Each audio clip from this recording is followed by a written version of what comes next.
Just wait for him to get going. Yeah. All right, here we go. Oh, thank God, we have a race file. So we don't have to watch that really long opening cutscene every time, which is definitely a good thing. So the first thing the first major trick of this run is coming up in a couple rooms. It's called the climb, and it's just a series of these wall jumps. And if you're trying to go for PB and you mess up this trick, there's pretty much no reason not to reset. Let's see if he gets it. And he didn't get it, unfortunately. He got a little bit mixed up on where he wanted to go. Yeah. It's a really, really tense set of inputs, so there's actually a lot of different little variations on it depending on your skill level, so he might have gotten a little mixed up on which one he meant to go for. Yeah. That's definitely a hard trick. Yeah, so sorry, go on. I was just going to say that the beginning of the run, like the first couple of minutes, is pretty consistent. Fusion is pretty notorious for RNG, but pretty much up to missiles is the exact same every time. Yeah, the RNG gating in this game is one of the reasons that can make it a pretty emotionally challenging game to run sometimes. Yeah. when you have that PB that gets like 3 beams over the whole run, it becomes so hard to beat no matter how much better you get, because you never get that blessed RNG again, and then you are just stuck grinding against this run that has all this extra time saved through something that's entirely out of your control. Definitely makes this game really frustrating sometimes.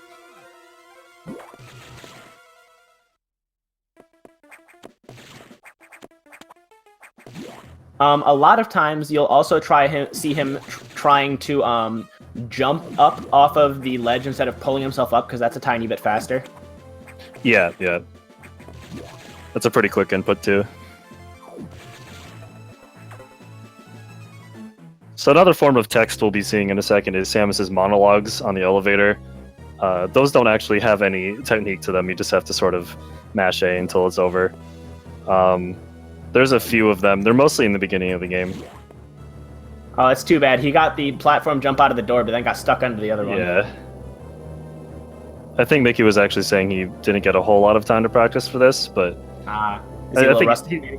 Yeah, I think so. I mean, I think he still has, what, a 46 or something, so he's definitely a amazing player at this regardless, so...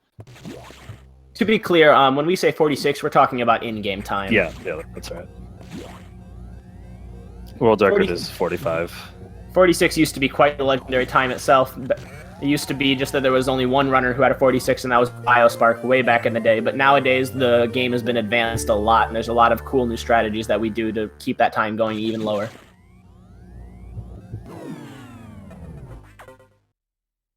So during this downtime, I actually want to talk about the distinction between this category and any percent. So this used to be just any percent until Biospark found a trick that skips to the end of the game using memory corruption. And so that became the category that we now know as any percent, and this old any percent became no memory corruption. So this is the full game. We'll actually be seeing the memory corruption run later in the marathon. Yeah, it's funny. Like, again, in comparison to Metroid 2, we had a similar thing happen when I kind of rediscovered the Out of Bounds route. I found it on a Secret Worlds website, and then that took over the category because it's objectively faster. Yeah. So coming up is the eye doors. They have a chance of shooting up to 4 beams before exposing their eye. They're evil. Yeah, they're pretty evil. And Mickey's going to try and get a double missile on it, which is just hitting...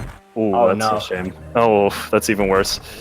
Oh no. That doesn't get it. No. It's a pretty hard trick to do, especially if you're a little rusty. But that first eye door can pretty much kill your run if you get bad luck with it. And so some of you guys might not have noticed, but all of his stuff refilled up right when he re-entered the door. It's because he waited for the red X that spawns. They'll fill up a certain amount of health and missiles and other ammo. And that's really important, especially early on in the game. Later on in the game, you'll be waiting for those less and less, because it's just faster to just go through, because you do have to wait for a moment for it to spawn fully in. Yeah. And that was a perfect Arachnus fight. Arachnus has a chance of rolling once or twice before you kill it, and he got perfect RNG there, and plus the double missile on the X-Core. So every boss except for like 1 or 2 has an X core. The beam ones have a slightly different one with an I, but generally you can get double missiles on the X cores as well by positioning them and sort of hitting 2 missiles on the side at the same time. That gets a little harder later once we get the upgrades to our missiles, because there's a slight cooldown in between when you can use missiles, and the more upgrades you get for them, the longer the cooldown is. So by the time we have diffusion missiles, it's really hard to do. Everyone loves Ice Beam Core X doubles. Oof, yeah. So Mickey's gonna grab another missile tank here. Or he's not, okay. That's interesting. He might go for 40 missiles. Generally, we do 3 energy tanks, 45 missiles, and what is it, 10 power bombs? There's some variations. Some people do 40. I know I did 40 for a long time. Some people do like 5 E-tanks and 50 missiles, which is interesting but valuable. I don't know what Mickey does, though. Yeah. As a beginning any % runner, you'll generally start just higher, because Fusion is a very punishing game. But as time goes on, you got to cut more and more of those out. Thankfully, there's a number of good safeties for those newer to the game. Yeah. So we're going into Sector 1, and Sector 1 is a little tricky, especially since Mickey only has 20 missiles as opposed to 25. It's all about missile conservation. And an important thing to keep in mind is, as long as you have full energy, you will always get missile drops, so it's really important not to get hit here. Yeah, there's one room in particular where it's very easy to lose some energy with these little blue Metroid-looking blobs. Yeah, we'll be seeing that in a few seconds. It is possible to kill all of them, though, without stopping, but it's a little hard.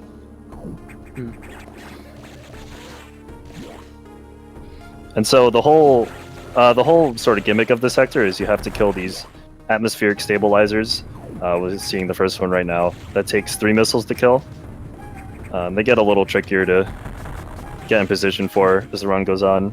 And since Mickey has full energy right now, he's gonna get all the missile drops, so he's back at full. This next room has a pretty tricky setup. I don't know if he's gonna go for it. Yeah, no, he's gonna do the safer strat. Oh, he's doing the safe strat. Okay. Yeah, you can pretty much kill all those things without stopping to run, or without stopping.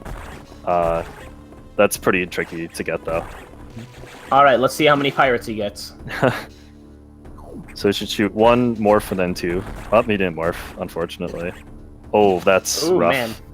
That's really bad.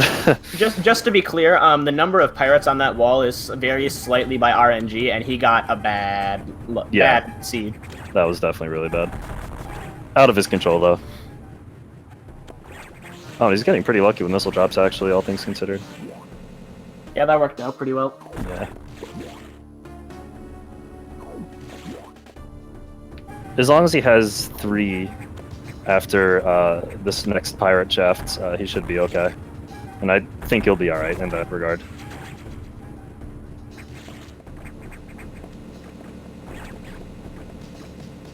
I'm trying to remember. The pirates in this one aren't RNG, are they? I think their placement is slightly... Yeah. Oh, wow. Whoa, he got 2 reds. That's crazy.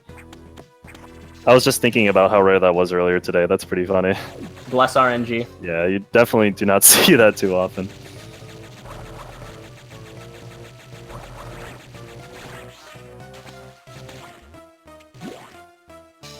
So coming up is a pretty weird eye door to get doubles on. You sort of have to be like on the last pixel of this edge here. Didn't get it. Oh, you got it. That was pretty good luck too. Only got 1 beam. All right, welcome to our second mini boss, the Charge Beam Core X. With the Core X bosses, they kind of skip that phase of the other Core X that the other bosses have, and you can only damage them when that little target on its front is spawned in, and so you kind of have to position yourself really carefully to get doubles on them. Yeah, you can get 2 doubles on him and kill it in 2 rounds. Mickey got 1, so it was slightly faster. I think each time you get a double on an X core, you save 3 seconds or something like that. I didn't quite notice. Did he get the sweet spot? Yeah, I think so. Just to let you guys know about what we're talking about, the sweet spot, whenever a Core X is killed, the Core X that gives you an ability will spawn, and if you get it positioned exactly in the center of where it'll drift to when it would normally spawn, it'll just immediately spawn in and cut out some lag time that you have to wait for it. Not getting the sweet spot can definitely cost a few seconds sometimes, so it's pretty important to know where each sweet spot is.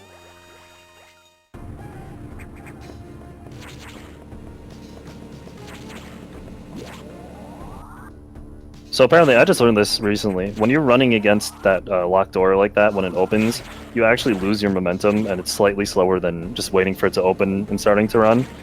That's another one of like those really minute optimizations. I didn't know that. That's like Sarah's doors in Super Metroid. They do a similar thing where you want to go through it as soon as they open instead because you keep your momentum better. Yeah. So now that we have the charge beam is really overpowered.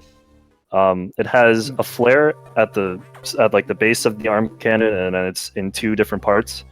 And if you hit something with the flare in both parts, it does like 26 damage or something. And we'll be putting that to use a little bit later in order to two-shot a boss. But yeah, the charge beam is really good. Another thing you can do with it is if you hold B as you're going through a door transition, and let go as the room is loading in, your charge shot will immediately go off the frame it's possible. That's important for a couple of speed strats, just to like try and keep like speed booster going through a door or stuff like that. Now we're going to be entering Sector 2. Gets a little maze-like down here. We're heading back and forth. We're going to be getting bombs as our main item, but we're also going to see our first security room before we get there. Yeah. There's 4 security rooms in the game that unlock the different colored doors. And so we're going to be unlocking the blue ones first. Yeah. Instead of the normal Metroid style, you open your doors with weapons, in Fusion, adding to the linearity again, you have these similarly color-coded security rooms that you have to go and open. Yeah. They are marked on the map, but, you know, this is a speedrun, so I don't think we really need to worry about that. So Sector 2, it's kind of the opposite of Sector 1. It's a lot more about conserving health, because these red Zoros right here will do 45 damage, which is a ton. Everything in Fusion hits like a truck. We'll be seeing enemies later in the game that will like do over 100 damage each. Yeah. He did say hi to the block. I can't remember its name. Which block? The one block that doesn't have a hitbox at the top of the room. Oh, I don't know if you think I know about that. That's funny. Yeah, it's at the top right, coming out of the recharge room into the actual area. There's a block without any collision programmed in. Oh, that's funny. And so a lot of the older runners will shoot it on their way by and say hi. Yeah. It's the little things. So just as a quick aside, if you notice, he's trying to be very careful about how he shoots these, especially with the missiles, because he has to hit 2 missiles on that. And like we said, if he actually runs into it, it will maim him. Yeah. The interesting thing about missiles, if you shoot one diagonally as you're running, it kind of curves a little bit, and that's pretty important for killing certain enemies on the ground. So you kind of want to shoot the missiles a little further back than you would think to shoot them. So now we have the bombs, and they are not even close to being as OP as they are in other Metroid games. You can't do bomb jumps with them, or infinite they're bomb just jumps. bad. Yeah, they're awful. Just like you can't do single wall jumps in this game. Which even if you could, it would be pretty useless. Yeah, apparently unless you have screw attack. Without space jump. Yeah, without space jump, so you can't actually do that in normal play. But it's pretty funny how you can do that. As you can see, those take absolutely forever to explode. Yeah, and the problem is it's not just that they take forever, because the timing could still be figured out, but even if you wait and time it so that they will explode on you in midair, you don't get any momentum. Yeah, I think you like go up a few pixels. Yeah, they hard-coded not being able to do any of this stuff. Yeah. And there was a pretty good pushback on it, and that's part of the reason why Zero Mission ended up so speedrunning friendly. Yep, definitely. So this room is cool. So you have to unmorph and then wall jump off of there to skip those things. And for this second part, sometimes it's faster to do, and sometimes it isn't. Like it would have been faster to just drop down, which he did. Yeah. Polesmore is not wrong. TAS actually can both single wall jump and bomb jump, but it's kind of useless for the rest of us. Yeah. I don't think humans can do that very well. Alright. So another thing about the charge beam is now that we have it, we can just one-shot eye doors. Mickey's picking up that E-tank, interesting. So the next boss that we're going to be fighting is Zazabi. This is another boss where RNG plays a big factor. Every time that Zazabi moves, there's a chance that they will jump, and we want them to jump as few times as possible, because there's a specific way that he jumps, and he'll just come straight down on you, like that. And we want that as fast as possible every time, because he can really screw you over, giving you like 6 or 7 jumps before you actually get to fight him. But so far, he's been really nice. Only 2 jumps. 3, 4, 5. Oh boy. Okay. 6. Damn. Oh my 7? god. I think that was 7 or 8. That was 7. Alright, yeah, that's not great, but it could be a lot worse. So it gets a double on there. It looked like it was going to be so nice to him, too. Yeah. Never get your hopes up with that. Alright, now he has the high jump, and then also, for the first time combined in a Metroid game, the spring ball. Yep. Just pretty convenient. Spring ball sees a lot of usage, especially because bomb jumping is so nerfed. Do you know if he's going for SAX skip? I really doubt it. It's so hard already, as is. I do not think he's going to. That's one of the hardest tricks in the game. It's really only viable if you're like going for world record. Okay, no, otherwise, he's not. You should not be doing it. Yeah, it's stupid. And if you mess it incredibly up, marathon unsafe. Yes, also that. If you mess it up, you're dead. If he were to skip SAX, what he would do is he would literally just jump down in front of it and then just do his absolute best to use a specific series of moves to weave around its beam shots. Because if it shoots you, it'll freeze you and then super missile you and then you die. Yeah. We will be seeing some actual SAX skips a little later in the run, which are a lot less dangerous. But that one is definitely not marathon friendly at all. You'll notice that the zeros are now all in cocoons. That'll be relevant later. Yeah. For a very not fun enemy. Yeah, ones that will kill you pretty easily if you're not careful.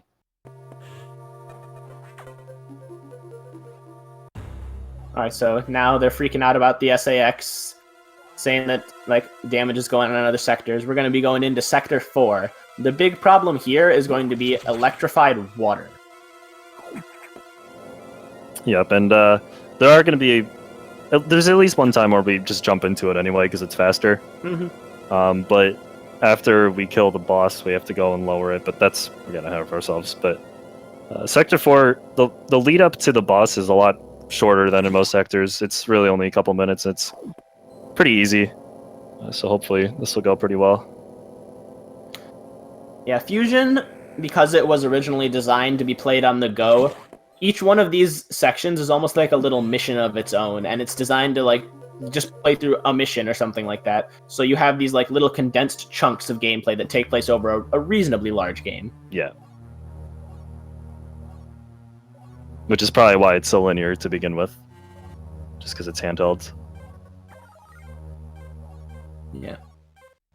Once we do defeat the boss here, though, we're going to be having a lot more fun in the run. Oh, yeah.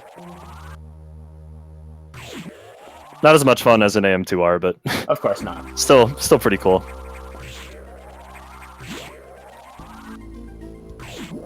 So this is definitely one of these sectors that's all about tiny time saves. So we'll be seeing him pseudo screw attack this one guy, or just killing it, whatever, and then firing the missile straight up or diagonally up. So you don't have to wait to screw attack it or charge beam it or anything like that. And hopefully he should not grab the edge here. Good. Okay, thank God. Yeah. It's a little bit of a tight window to avoid grabbing the ledge. Now we got a little bit of a climb here, heading up towards Ceres. Gonna be the next big boss. Yeah. That was pretty good luck in this room, too. Sometimes the enemy placement in this room is really mean. But he got pretty lucky there. And now we're already pretty much at the boss. Now we get to have the fun of no gravity suit water physics for a second. Luckily, there isn't a whole lot of that. You move real slow in fusion in the water when you don't have a suit. Nice, zero beams. So Ceres is pretty interesting. So we're going to set up right here to immediately shoot him in the face as he's coming up, and that'll do half of his health. And then afterwards, we have to predict where he's going to be moving. And he has some tells depending on his pattern. And this is a kind of a weird one. Oh, okay. So that was actually a lot better than I thought it was. And there it is. That's literally the whole fight. Okay, cool. I wasn't actually sure if he got the arm cannon part of it on the first one, but he did. Yeah. It looked a little close. Yeah, it's a little kind of easy to mess that up. But now they have the speed booster, and we're going to be using this a lot throughout this run.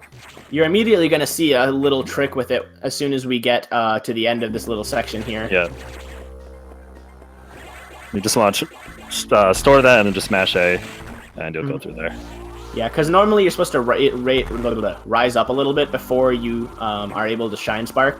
But if you just mash A as fast as you can get Samus to activate it in a super low height distance. Yeah.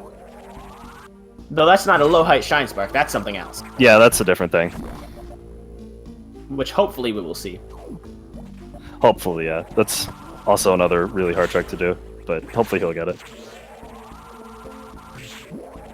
So we're going to be heading into the water pump room, and he's going to have to store a Shine Spark on the button, which hopefully he will get, or relatively close to it. So he got that, and he's either going to spark to the right or spark diagonally into the wall. Let's see. I think probably okay, he's playing it safe. Okay, yeah. So I think it's actually faster to do that. But now he's going to do another spark here, and he's going to morph and hopefully get a low height spark down here. And he did not get it, sadly. Too bad. It's so hard to do, especially if you're rusty. It's understandable that I wouldn't get that. But the low height Shine Spark is important because it's used in the same way as the other one was. Oh, just a quick aside, this is our first instance of having to wait for an X to respawn into another enemy. That'll become a mechanic used a couple other times in the run. Yeah. Yeah. Getting to that low height makes it so you don't have to set up another speed booster, so it's a little bit faster. And now you're going to be seeing him every time he goes back to the nav room. He's going to store a Shine Spark on the button, and he's going to spark to the right and jump onto the elevator, which is a little bit faster. Yeah, for some reason the buttons just maintain your state entirely, so even though Samus isn't flashing it in the background here, she actually still has her spark stored, and it'll be back once the cutscene ends. Yeah. Which is a little hint to how the game is programmed. That means that's actually just a static image, it's not an overlay. Yeah, it's kind of funny. Alright, now we're going to be going to Sector 3. The gimmick here is superheated rooms, but we're not really going to be seeing very much of that. Yeah, not so much later. If you time that jump properly, you can actually just jump onto the elevator and immediately start going down, but it doesn't really make a huge difference either way. So there's going to be another security room he's got to open up here, and then he is going to get super missiles and have to fight the security robot Box. It's not a particularly hard fight, but he can be a little bit mean sometimes. Yeah. He's an example of a boss that, as long as you get the proper setup, he'll be consistent every time. But we'll be seeing that in a few minutes. But first, we have to unlock the green doors. Now, let's see if he'll get it. There's like a specific way that he wants to fall onto some blocks going to the right here. Oh, he didn't get it. You can actually store a spark there after you break the blocks. If you get like I believe it's pixel perfect, right? Something like that. I see a lot of people pause over it if they go for it. That's really not as important the first time going through Sector 3. The second time going through... actually, no. I take it back. I'm wrong. Yeah, the first time it's more important because you can just go to the left. Yep, you're right. Then we can just jump through these speed blocks. There is going to be another really tight spark that he may or may not get. You have to get yourself into pretty much a perfect position. I don't think he's going for it though. In the Zero mission. Oh, he got it. Okay, cool. Wow. In the Zero mission run earlier, that's something that they mentioned that you can do is you can stop your spark charge so that you break the block immediately ahead of you. Yeah. But that was invalidated by a different strat. Also, hi, Bob. That's Bob. Not very important in this run, but in 0%. Later on in the marathon, you'll see why he's important. He's the one item that made everyone think that 0% in was impossible RTA for the longest time. Yep. So if you store a Shine Spark on the Super Missile thing there's a very tight window where you can actually start sparking to the left after this cutscene, but he didn't do that. It's that's called... stupidly hard. Yeah, that's called Data Spark. So now he's gonna activate the box fight. Now, interesting thing, most people activate that fight by running all the way up to the door, like, casually. Yeah. But, and you'll notice that he didn't have the normal, earthquakes that Box causes as it's kind of wrecking the room around you. But the reason why that is because Box actually has a trigger before his trigger for the earthquakes. Mm-hmm. They're two slightly separate triggers, I think just like a tile or two apart. Yeah. And so in a speedrun, it's faster to just trigger the first one without worrying about the second. So that box fight, as long as you hit either a charge beam or a super, or ideally both, as soon as he jumps out, he will always jump in a position where you can run onto the ladder and shoot him diagonally, and you can kill him in a couple rounds. Mickey doesn't go for reverse ice, does he? Not familiar with that.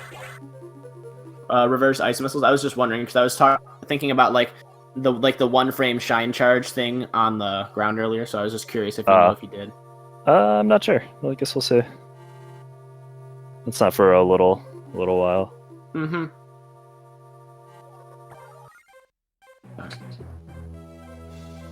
So the next sector is going to be Sector 6, aka Knock the Dark Sector. The big gimmick here, the first time through, is going to be Blue X. Yep, and if you absorb one, it'll do something like 60 damage, but you can stun them, so you can just run past them. It's not a good thing to get hit by those. Yeah, the in-universe logic of them is that they're X that essentially absorb the super cold essence of the Arctic sector to your left there, Sector 5. And so, because of that, they're more susceptible to the energy, so they can be shot and stunned. But if they gang up on you, you will lose health fast. Yeah.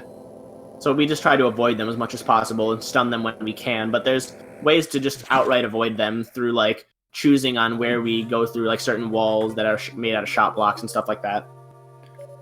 It's pretty easy to avoid them for the most part. As long as you know where they are and how they move and stuff, it's pretty trivial to avoid them. But near the end of this sector, we won't need to worry about getting damaged by them anymore. Alright.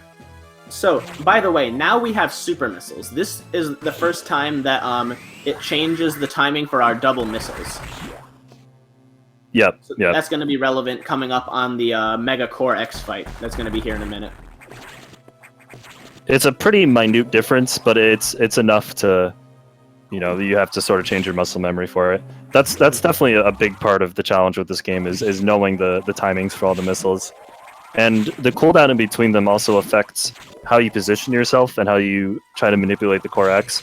Because the longer it takes for your missiles to come out, the further away you have to be from the Core X. Oh, damn, got hit there. But yeah, the further we get into the game, the harder it is to get doubles. Is he going to skip the C-Tank? No. I wouldn't think so. So now we're coming up to the first SAX encounter that we do skip, sort of. We have to wait for it to drop a power bomb first.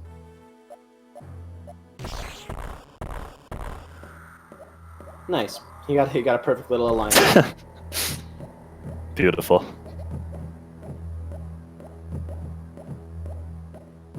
So once SAX lays a power bomb here, he's going to wait for it to walk forward a little bit, and then he's going to shoot it. And for some reason, it'll just jump totally over him, and we can just avoid it altogether. The SAX is very scary the first time you play Fusion, and once you learn to speedrun it, the SAX is very dumb. Yeah, that's definitely true. Nice, killing all 3 of the flies there. I can't remember who did it. It might have been Biospark himself, but someone did a nice little collection of stupid SAX moments in speedrunning, and it was pretty great. I think it was Biospark, yeah. So coming up is the Mega Core, and what we want to do here is we want to shoot inside of it, so the flare and both parts of Charge Beam, and if we do that 4 times, it'll die. So that's 1, 2... And we don't want it to go to the right either, which it just did. Commentator's curse. And he's purposely jumping in and taking the damage because he doesn't want to get stopped by those little mini Mega Core X's orbiting it. We don't want to hit those. So manipulating the core is a little funny here. I really don't know how to verbalize it. It's kind of just something you feel after a while. But once you know how that works, it's pretty easy to set up for doubles. It's almost like a pendulum on this boss, because he's usually coming from one of the corners. Right. That's true. But now we have the Variasuit, and everyone mentions this every time they commentate a Fusion run, but I'm just going to point it out. So when we first get the Variasuit, the blue X's still think that it'll damage you. But after this room, they'll actually fly away from you actively. Yeah, they're like, oh wait. Yeah. Nice little bit of storytelling through gameplay. Yeah, it's pretty funny. Another fun little anecdote is that if you pay attention, Samus is going to have a monologue, I believe, either on the way out of here or the way out of the next sector. And the colors that the Variasuit has on the in-game sprite are not the same ones that it has on the cutscene sprite. But they are equally as hideous. Also, you might have noticed earlier on his way through this room he's entering right now, he dropped a bomb, and these rooms actually maintain their state, so that bomb block stays broken, and he's actually going to go grab that item now, I believe. Yeah. If he had less than 3 missiles going into Sector 6, he would have had to do a pretty cool-looking but slow backup spark, and he wouldn't have been able to bomb that.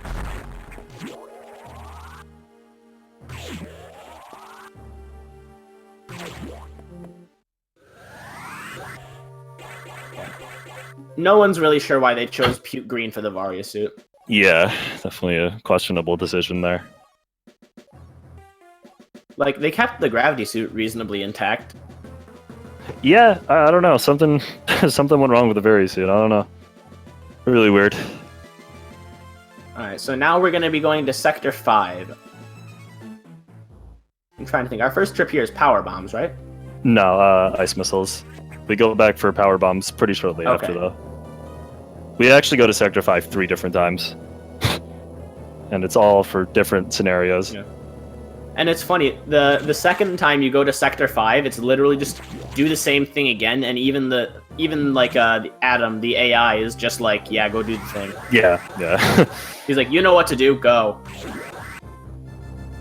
A little strange. I think Sector 5 is the sector we visit the most now, something like that. Does Nightmare start running around after you get ice missiles or power bombs? I think ice missiles. Pretty sure. If we'll see. When he comes back out through that first really big room you see on the map there, the background will probably be shaking, and that's a bit of foreshadowing for later in the game. I don't remember if it's after ice missiles or not. I think it is. Alright.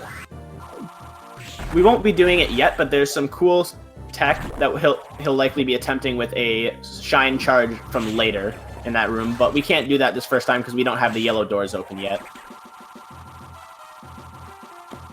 And this room is a lot easier when you still have the super missiles, because once we get the ice missiles, it's kind of a bit of a downgrade in a sense, because when we shoot something with the ice missile, it freezes first before we can actually shoot it again to kill it. Whereas with the super missiles, it one-shots a lot of things. So it makes life a little harder sometimes. Gets that spark there. There's a chance of getting hit by a waver there, or just having to shoot it. These waivers are a bit more aggressive than the ones in other games. If you get on their same path while they're facing you, as you see right there, they will just try and stab you in the face.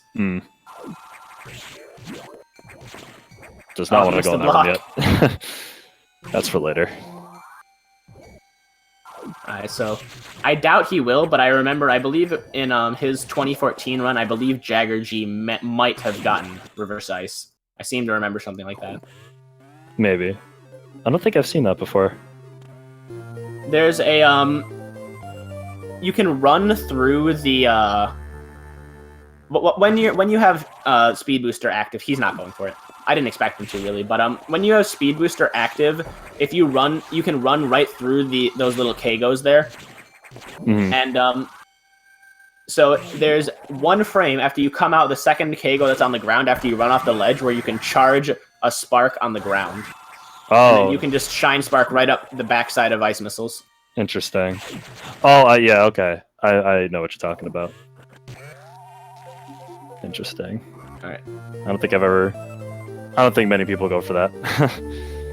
It's a swag trick. I was just curious. Yeah. So he does have to go back through a good portion of the sector now because he the way that the game gates you is they put that little mid-room gate as opposed to a door. So here's a cool puzzle with waiting for the X-Parasite to spawn another enemy. We have to do it twice. The first one is not optional, but the second one we just sort of have to let float around until it goes to there.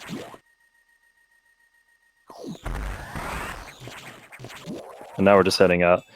Sometimes, rarely, people will unlock the yellow doors and then think like, oh, okay, I'm done with Sector 4, and then start to leave, only to get to the nav room to realize that they didn't get the ice missiles, and they have to run all the way back.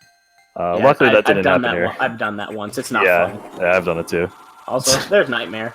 Yeah, there he is. We'll be seeing him in about half an hour.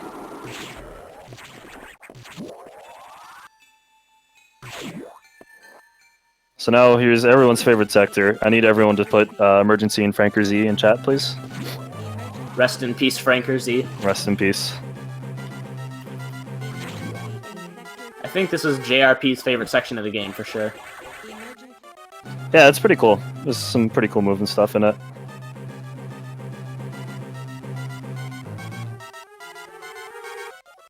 Thank you for your emergency and Franker Z's. Much appreciated. Emergency and Magoo. Nice.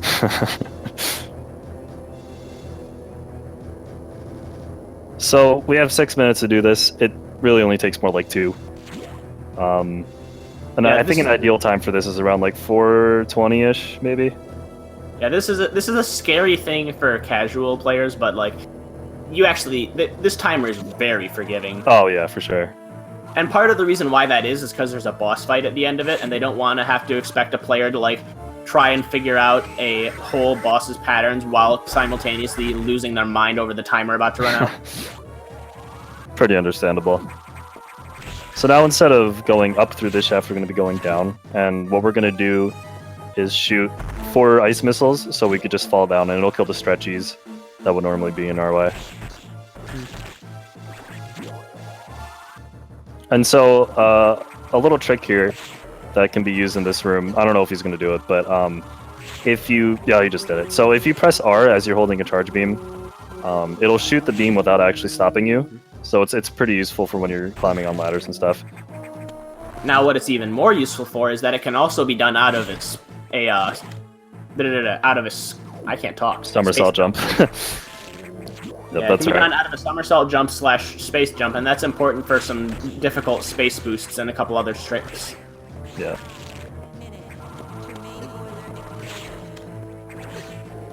I don't want to fall down there. Okay. Yeah. So he's going to freeze this guy. That's an example of a missile curving as you're running. Oh, he messed that up. What you're supposed to do is shoot 3 missiles as you're entering this room, and that side hopper will be slightly in the air, so you can just jump on it. Oh, that's that's pretty rough. But it makes up for it because he got a 0 beam, so that's cool. Alright, welcome to the Wide Beam Core X. All beam upgrades in this game are kept by Core X, and they all have varying degrees of difficulty with their doubles, because their rooms are laid out differently. Yep. And getting doubles shooting down is a little bit different from shooting up. You have to position yourself a little bit differently. And you got a 424. That's pretty good. That's around the time you want to get. Yeah, especially getting a 424 after having that couple of little rough moments too. Yeah, that's true. That was a really good emergency. So yeah, this is basically this game's version of the Spacer Beam. It's not as long, but doesn't really matter that much. Yeah, it's funny, that platform in the middle of that one room with the little fiery guy on it is actually bait. It's all crumble blocks. Yeah. It's a little bit of a troll. So now I just gotta backtrack through here. The next room coming up is pretty cool if you can get it properly. It involves freezing the stretchies and wall jumping. So let's see if you can get that. The first one you want to freeze has a little bit of a technique to it because you want to jump as soon as you fire the missile up. And he did not get the right stretchy frozen, unfortunately, which loses like a second or two. Not a huge deal. But that's roughly what that room should have looked like. Now I'm trying to think. Is he going up to the main deck now? Yes. Alright, welcome to Annoying RNG Part 2, Electric Boogaloo.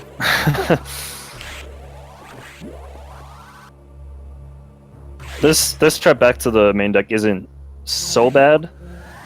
But once we go back up again in like 10 minutes or so is interesting. I was just talking more about the animal RNG. Oh, yeah, that's right. The stupidest RNG in the whole game. So, the way that it works is Adam sends his life signs up there on a habitation deck, and you gotta go up there, and it turns out it's the animals from Super Metroid. And then that's why the whole canon thing with the animals escaping at the end of the game. And so they're running around in this huge little play area that's firmly in the background, and Samus opens the door. But where they spawn, as well as how long it takes them to come out, is entirely RNG and totally uncontrollable by the player. And sometimes, like, especially like the last little Decora baby will just take forever. It's so stupid. It's so frustrating. Yeah, it's definitely the dumbest way to lose time in this game. There's absolutely nothing you can do about it.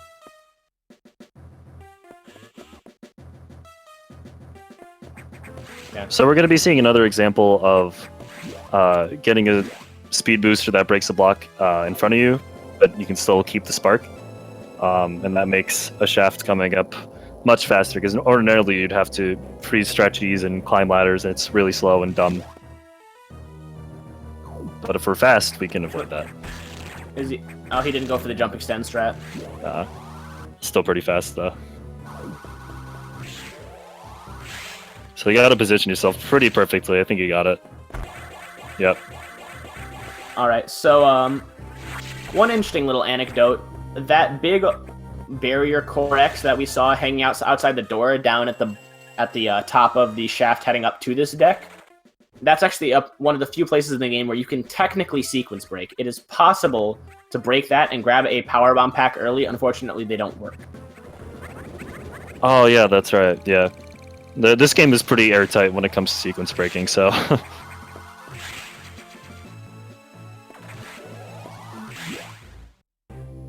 So now we're going to see another dialogue or monologue from Samus.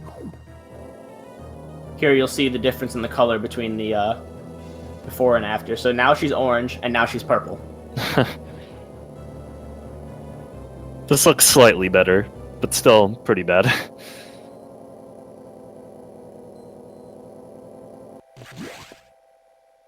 Alright, is it back to Sector 5 now? Yes. Alright, so we're going to be getting power bombs. That's a pretty short trip back through Sector 5. And then we'll be getting to a pretty significant different portion of the game.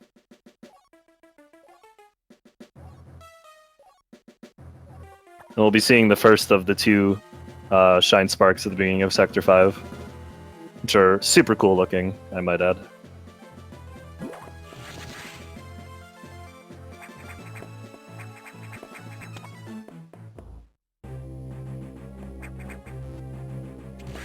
What's his ammo count right now? Do you know what his max is? I think it's like 40. It's 40. Oh, it's definitely now it's 40 because he never grabbed that missile tank. Oh, sorry about that. Little alarm. Yeah, he's going for 40, which is interesting. That makes some bosses a little bit harder because you have to be very optimal with how you use your missiles. Whereas 45 gives a lot more leniency. Or if you're Scotty, you can do 50 missiles and don't have to worry about any of that. Yeah. This is actually there's gonna be an SAX encounter in this area, and this is a helpful SAX moment. SAX will open the door for you. Oh, yeah, that's right.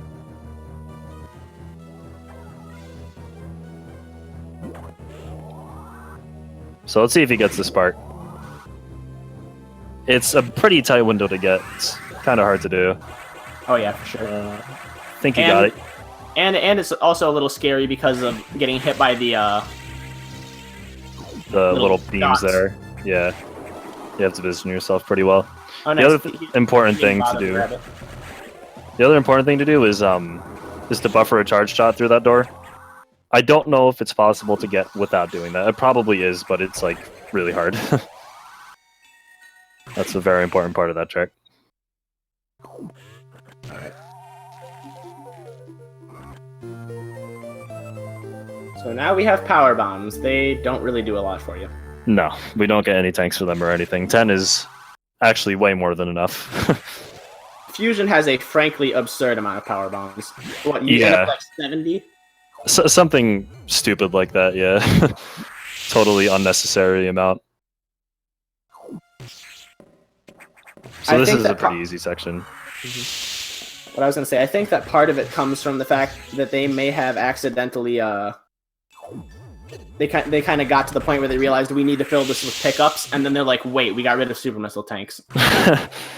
Yeah, I could buy that theory. There's a pretty cool strat you can do in this room. I think you have to drop a power bomb as soon as you enter this room, and you can freeze one of the enemies on the wall, sort of jump up on it. I don't see a whole lot of people doing it, though. And that's a pretty cool speed boost. Normally you have to power bomb that barrier, but you can just speed boost right through it. It's important to note that you have to start your speed boost at a very certain spot, because otherwise, if you're doing the speed booster as you're running into that room, you will not be able to hit the button for that door and still retain the speed booster. Yeah, it's real precise. Yeah.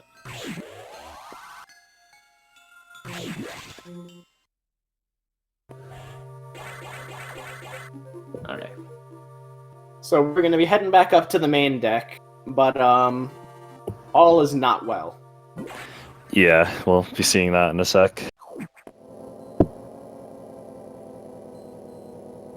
This is definitely one of the more stressful parts of the game if you're newer. Yeah. It's stressful, but it's also very cool. Yeah, definitely. Casual playthrough, like this is when the game first kind of just goes totally off the rails. Yeah. Because towards like the latter half of the game, you don't really follow Adam's commands the way he instructs you to, which is pretty liberating. Also has one of the better like creepy tracks in the game, in my opinion. Yeah, definitely. This game is definitely good at being scary. Say hello to Ridley. Yeah, don't mind him. This room is really stupid because if you get hit by the jewel there, it makes it really hard to get the speed booster. Luckily, you can just run into the next room and drop a power bomb if you really have to, but that's really slow. It's slow.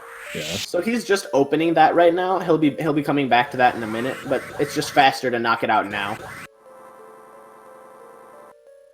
Yeah, so he's going for 40 missiles. That's interesting. See how that plays out. Did he save? I don't think so, no. It takes time to save, like a couple seconds, so don't want to do that. I was just curious how confident he was about Yakuza, but he's got 3 tanks, so he should be fine.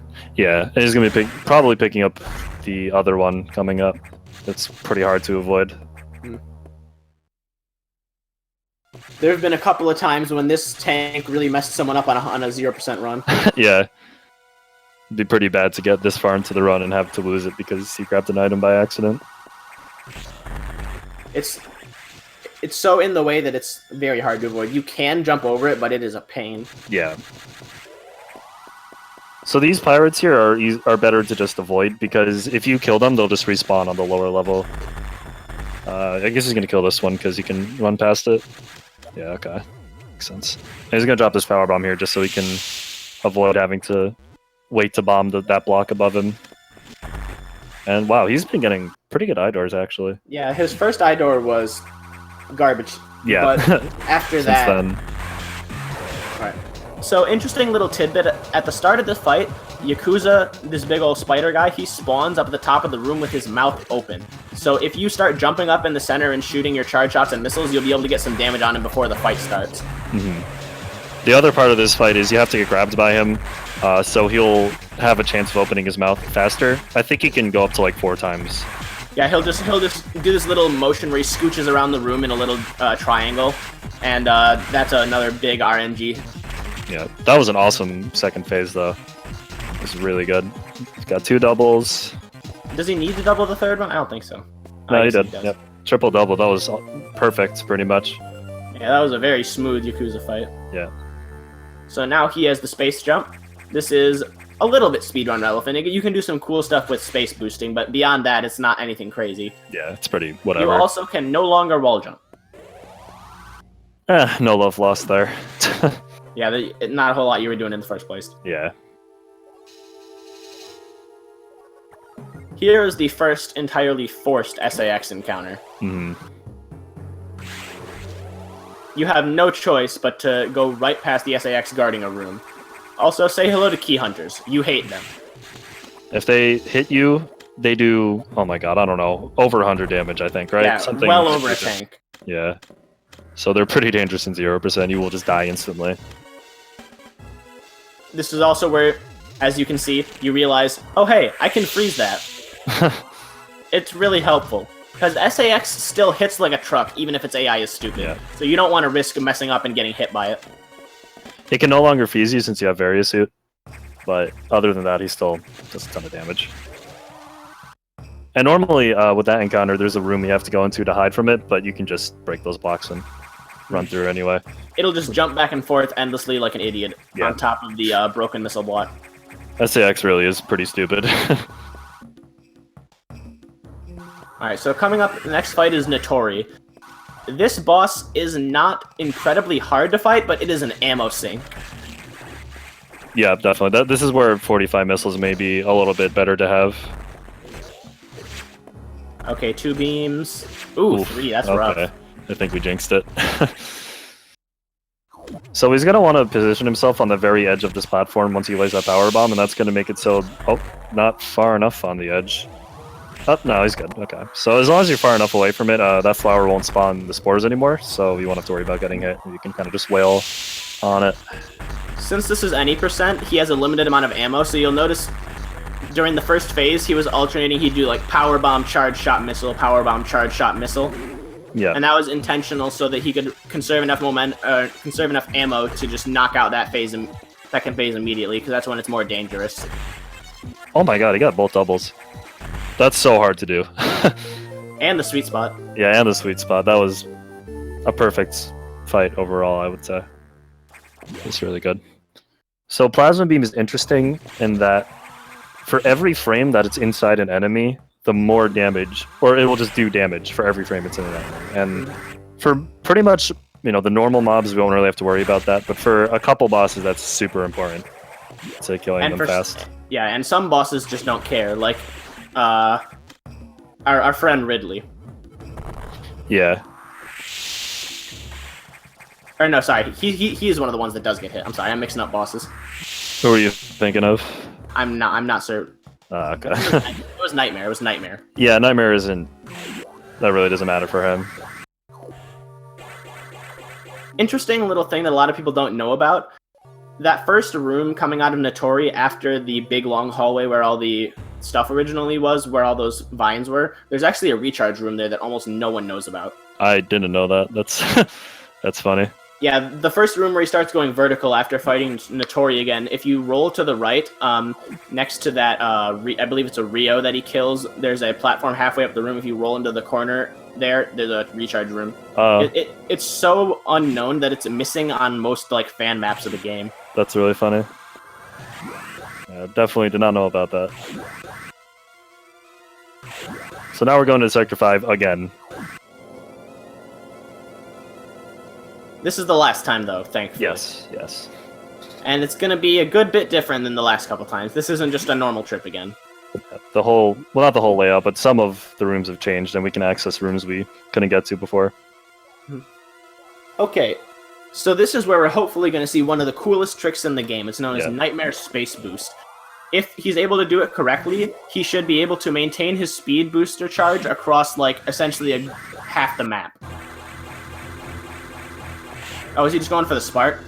Yeah, the space boost is really, really dumb to do. Like, I mean, well, dumb in executing it. I think it is maybe a little faster, but it's just so hard. And it's much more consistent to just get the spark there. I believe Pulsmore does the space boost. I don't know how many other people do. Fair enough. What I was gonna say is there's an interesting little thing about space boosting in that if Samus goes through a door while space jumping and she is going downwards, she will just immediately ground herself going through the door. So every time in Nightmare Space Boost, when you're going through a door, you have to make sure you are moving upwards.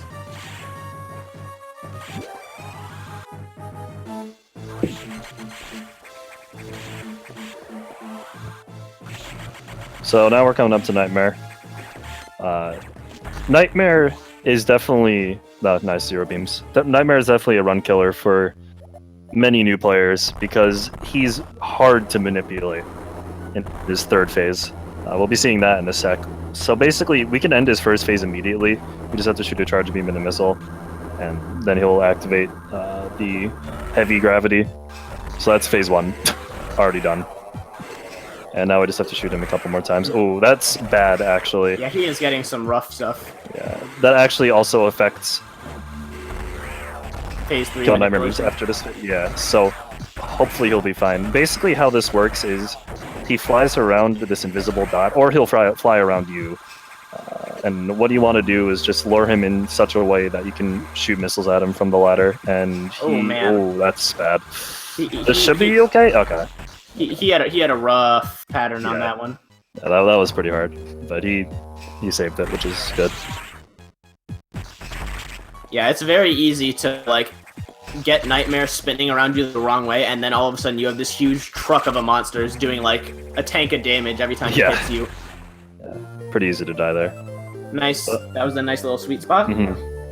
Now we have the gravity suit. Works the same as it is in every other game you've been seeing today.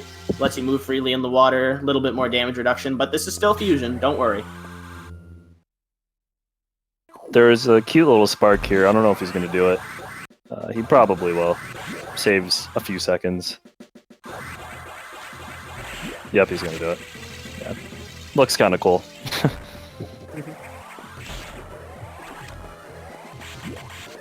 Okay. Alright. Now we are entering the fish tank, lower sector 3. Yep. Or 4, Sector 4.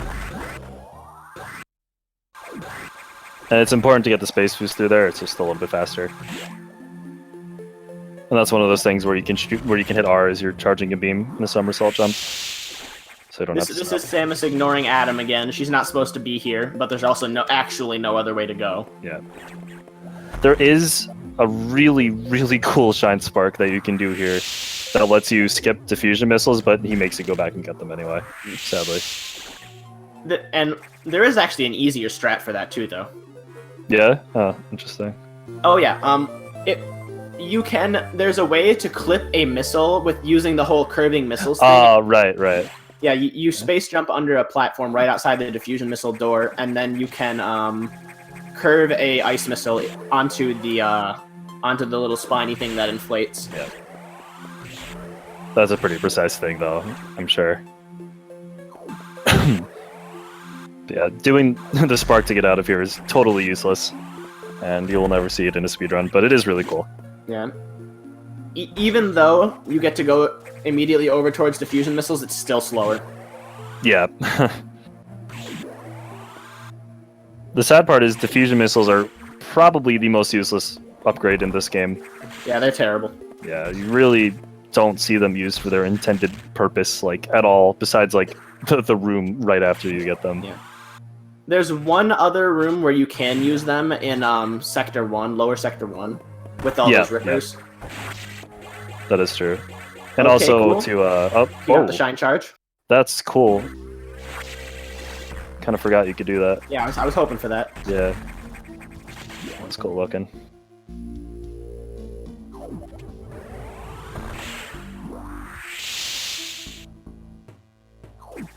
Yeah, you just space jump under that platform and then you try to aim diagonal down when you go as high as possible and hold left to do the other secret message. Alright, so now Adam is going to chastise us for not listening to him. The first of a few times this will happen. And we are going to be fighting Microsoft. Coming up here soon. Yeah, in a way. We're going to be fighting the Xbox, guys. The best fight.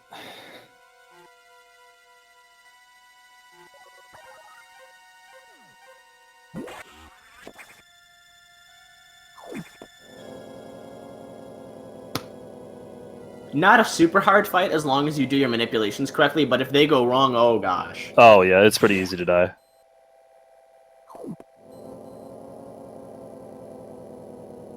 It's a boss where positioning is very important and knowing where it will jump. Mm-hmm. Because if you let it if you stop too close to it, it'll jump into you and it'll hit you, and the water is electrified and you'll take damage from that.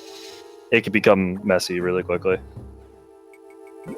So we're gonna do another space boost here, which looks pretty cool. Yeah, this one's a bit longer, I believe. It's just these couple rooms. But it is faster. Let's see if we can... Yep, there it is. And there is the R shooting that I mentioned earlier. Yep. Pops back up again there. It's useful in space boost because it lets you continue your space boost without breaking it. That does not work in Zero Mission. That is just a quirk of this specific game. Yeah, I think in Zero Mission, if you do that, it just cancels the charge beam.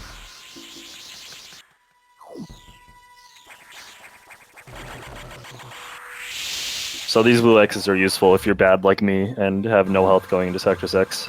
Each one gives you 30, right? I think so, yeah. I believe so. Alright. So this room will be relevant in a moment. But first... we have to do some attempted breaking and entering. And another cool Shine Spark in a sec. That's kind of a tight window to get because obviously you can't run into the door or else you lose a Shine Spark.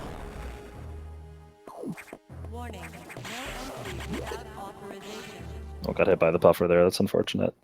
Alright, so he's gonna bomb the ceiling first immediately because he needs these climbing spots. The Xbox fight works by him alternating between jumping at you and shooting missiles. The missiles are pretty easily destroyed, but you have to make sure you stay outside of his range, because if you get knocked down in the water, you will take a lot of damage. And then this leads to also one of the most dangerous of the Beam Core X fights. Wave Beam Core X does a ridiculous amount of damage. And it's the only one you can't even double missile, like, viably.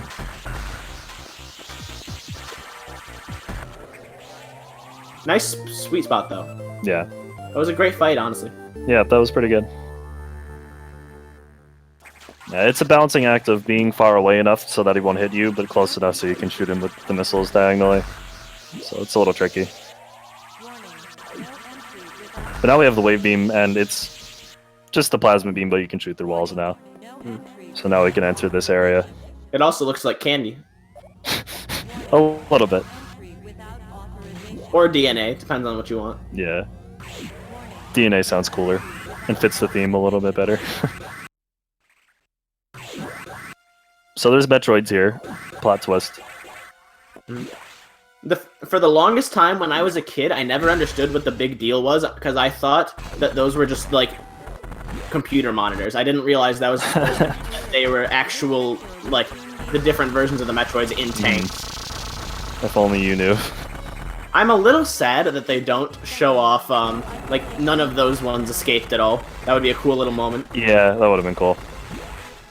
So those Metroids can't hurt you because they see you as one of them because of the whole thing with Samus getting injected with Metroid DNA to rid her of the infection. But they do bump you, and I believe they can knock you out of your spin jump. So you still can waste a good bit of time if you're not careful trying to get out of that room. Yeah, ideally, you want to have like a 55 going out of there. Samus is getting chastised again. And now she talks. I believe this is the first time in the series that she's actively talking in the moment, right? Yep. Because the other one, everything else is just monologues, like the start of Super Metroid. This and Other M are the only two games I can think of where she does that. But I don't count Other M. Alright, so now what we're going to be going through is kind of this game's version of a Turian. It's lower SRX. This is a pretty easy part of the game. There's about the only time diffusion missiles actually matter. Yeah. Because you don't have to worry about shooting that other thing. And also here, where you have to break those blocks. Interesting little anecdote, you cannot grab ledges while a power bomb is active. Is that so? Huh. It's like that in Zero Mission and Fusion, as far as I know. So these golden pirates, you're supposed to only be able to shoot them in the back. However, the game just checks if them and Samus are facing the same direction, so if Samus just turns around, it hits them just fine. Yeah, it makes the room pretty trivial. And you can freeze those rippers right there if you want. Doesn't really matter a whole lot, but... Alright, welcome to Ridley. He's supposed to be hard. Yeah, he becomes kind of a joke. Because this comes into play with, as long as you shoot diagonally, the longer the beam is in him, the more damage it will do. So you want to shoot diagonally. The only thing you want to avoid is shooting his tail, because it'll eat the beam. Yeah.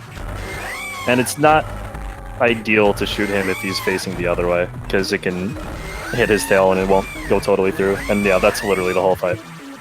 Also, I'm sorry, headphone users. Yeah, that's always rough. Getting doubles here is hard. Yeah, doubles... I think that was one? I don't think so, I think it clanked. Oh, that was tough. Yeah. This is definitely one of the harder ones, because diffusion missiles take forever to come out. And so you have to be really far away. Yeah, it's really difficult to do. Because the way that they decided to balance your missiles was just like, oh, they got better? Oh, now they're slower. Yep. Oh no, he almost got through Pacifist. Totally useless thing, by the way. Yeah, but it's a little in-joke in the community where like you want to complete that room Pacifist by not killing any rippers. So now we're gonna get out of here, and we're basically gonna do a screw attack tutorial in the next few rooms, just to show that, hey, you're essentially invincible in screw attack. Unfortunately, screw attack doesn't really do a whole lot for us. It's a lot more helpful in 100% when you have to do cleanup, but we're pretty much just going to be going right to the end game. Yeah, we don't really get to see it used a whole lot.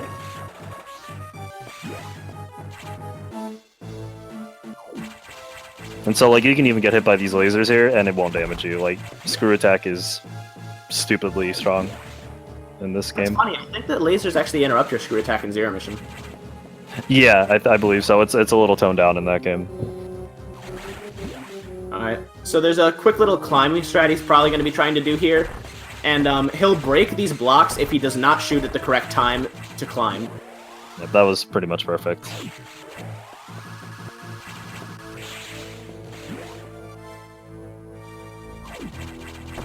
I think this is the only two rooms that lava actually shows up in SRX, doesn't it? Probably. Probably. I'm not familiar with the whole map because I don't run 100%, but probably.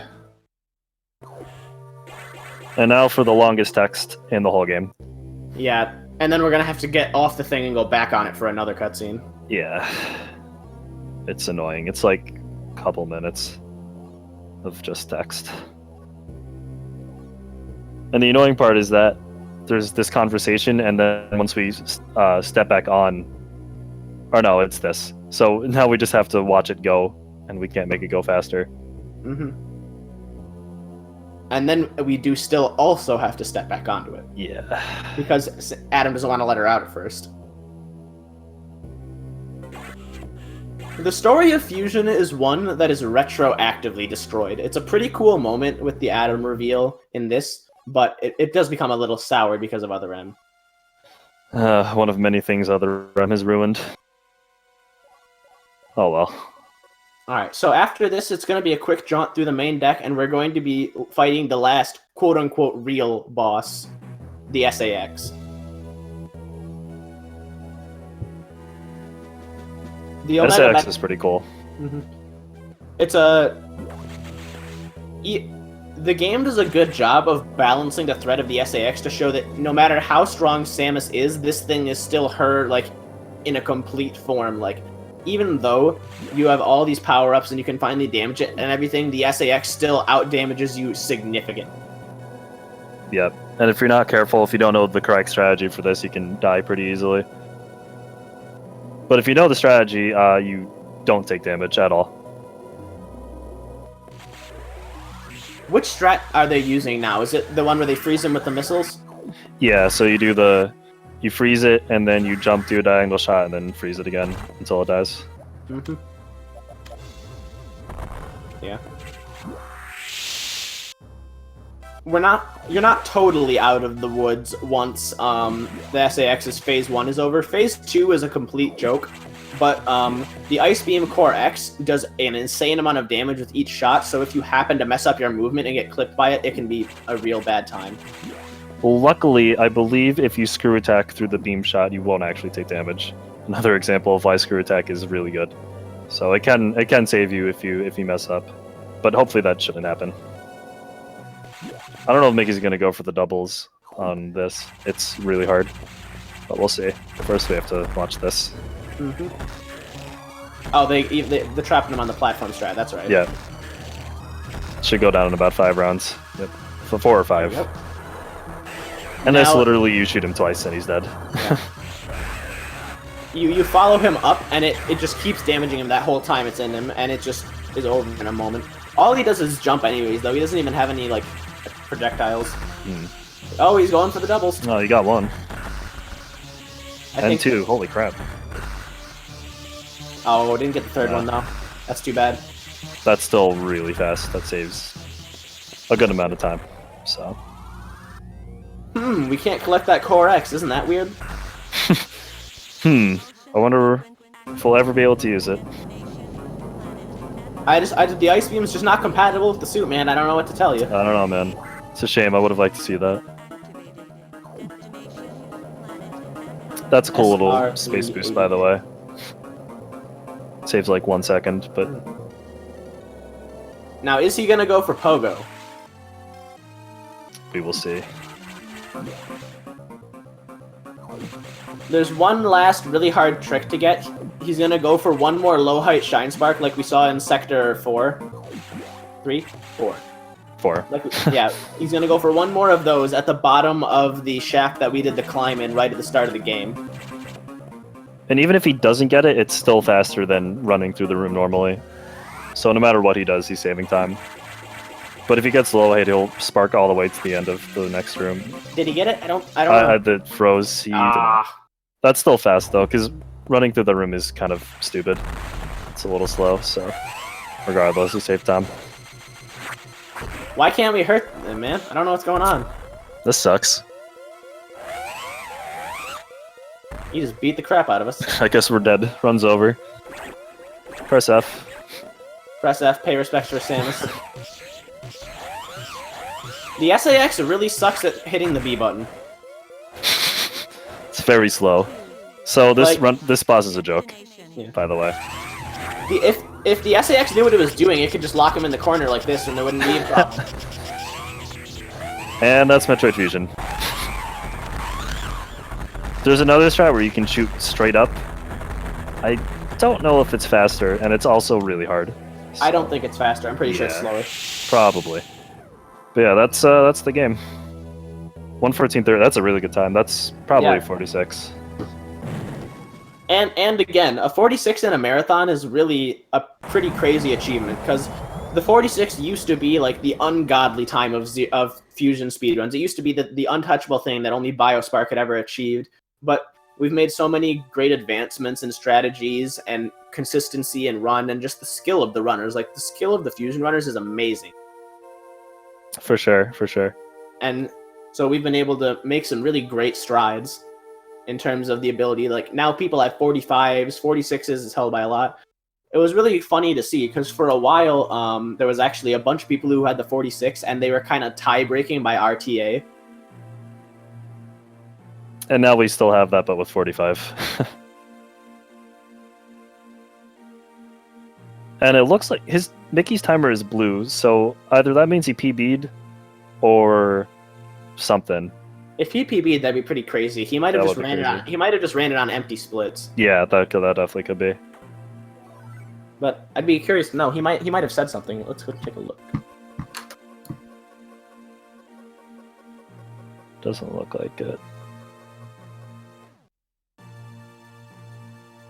That would be pretty crazy if he did get a PB in a marathon. I am investigating.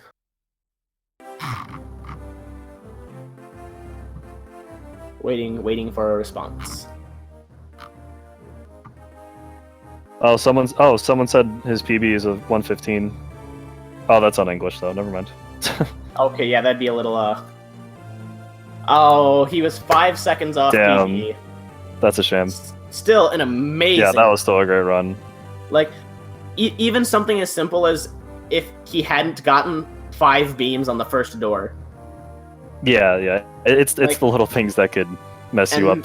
And that's why Fusion can be a little bit of a heartbreaker. Mm-hmm. But it's still an amazing speedrun, and I hope you guys really enjoyed it. Yeah. If you want to get into running this game or Zero Mission, pretty much both GBA and Metroid communities have a lot of overlap, so you can join the Discords, and there's a ton of people who are willing to help you out. Yeah, and this definitely won't be the last time that you see Fusion at this marathon. Yep. It'll actually be not the next run, but the run after that. We'll be getting a 0% run with JRP, who is quite the colorful character. He's a great guy. And that is a ridiculous run. Definitely recommend checking that out if it's not in the middle of the night in your time zone. Yeah, 0% is the only category where they skip Bob, which is that one missile we saw there, and especially Bob skip is crazy to see done in real time. It's a pretty much it for the longest time was considered a TAS-only strat because of how ridiculously intense it is. Yeah, and it's only doable on English, sadly. Really? Why is that? I guess clips don't work in Japanese. That's why any % memory corruption is only doable in English as well, because you have to clip out of bounds. I guess it doesn't work in JP. Oh, okay. Yeah, which kind of sucks. I actually haven't seen the Bob skip clip. I've seen it done with the pause buffered strat of like the pause buffered speed booster, but I don't think I've ever seen the clip, so I'll have to make sure to tune in. Yeah, we don't even need to pause buffer it anymore. As far as I'm aware. Yeah.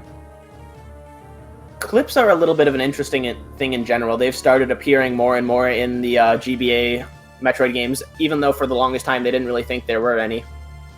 Yeah, there's a couple that save like a few seconds. They're not like really necessary to do in no memory corruption. And congrats on 46. Yep. An amazing marathon run from Mickey. I hope you guys enjoyed it. I really enjoyed getting a chance to commentate another run. It's been nice talking with you, Den. Yep. And once again, if you want to get into running these games, just check out the Discords. A ton of people will be willing to help you out. And I think that about does it for us. Thanks for watching, guys. We're going to be going into Metroid Prime Randomizer next, which will be a pretty quick cool. intermission.